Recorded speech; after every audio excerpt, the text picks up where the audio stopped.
வடலூரில் இருப்பது போல உருவாக்கப்பட்டிருக்கும் மற்றும் ஒரு ஞான சபை. வள்ளலார் அறிவுக்கும் பொருளுக்கும் உயர்ந்தது ஞானம் என்பதை குறிக்கவே ஞான சபையை கட்டியருளினார். அதே நோக்கம் கொண்டு நாமும் இந்த ஞான சபையை கட்டி. பாதாளத்தில் அமைந்திருக்கும் கருவறை.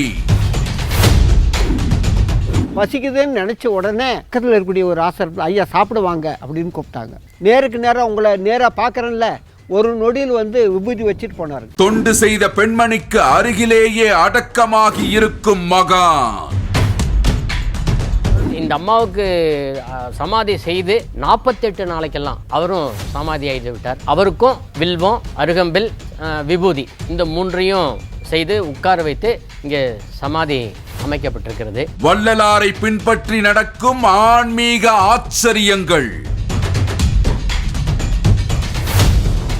மர்மம் இன்று மாலை 4:30 மணிக்கு காண தவறாதீர்கள்.